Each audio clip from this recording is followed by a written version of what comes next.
BJP MLC అభ్యర్థి గుజ్జుల ప్రేమేందర్ రెడ్డి విజయాన్ని కాంక్షిస్తూ ఖమ్మంలో బీజేపీ రాష్ట్ర అధ్యక్షుడు కేంద్ర మంత్రి కిషన్ రెడ్డి ఖమ్మం జిల్లాలో పర్యటించారు.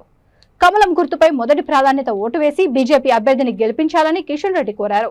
ఈ కార్యక్రమంలో కిషన్ రెడ్డితో పాటు బీజేపీ తమిళనాడు సహా incharge Ponguleti Sudhakar Reddy, BJP MP అభ్యర్థి తాండ్రా వినోద్రావు తదితరులు పాల్గొన్నారు. ఈ రోజు కూడా మళ్ళీ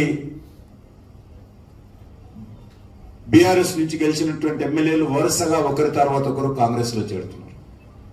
మొన్న సికింద్రాబాద్ కాన్స్టిట్యున్సీలో నేను పోటీ చేసిన దగ్గర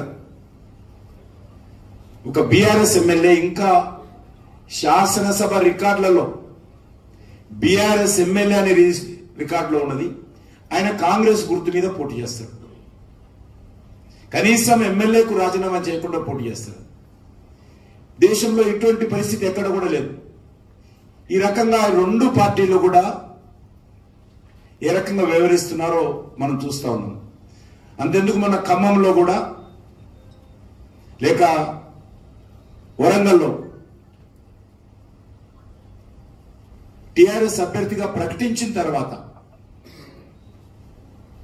ఆమె మళ్ళీ ఎమ్మెల్యే కూతురు ఏ రకంగా కాంగ్రెస్ అభ్యర్థిగా పోటీ చేసిందో మనం చూస్తా ఉన్నాం.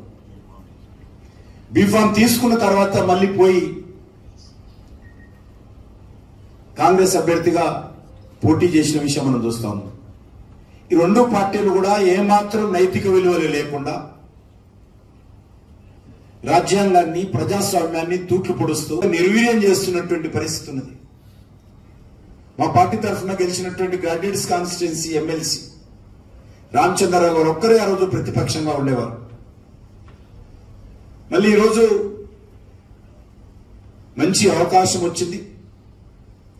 ఈరోజు కాంగ్రెస్ పార్టీ అభ్యర్థి గెలిచిన ఆయన పాలక పక్షమే. ప్రజా సమస్యల మీద ప్రశ్నించేటువంటి అవకాశం ఉండదు. కాంగ్రెస్ పార్టీకి అనుకూలంగా చేయెత్తమంటే ఎత్తడమే తప్ప చేసేదేమి ఉండదు.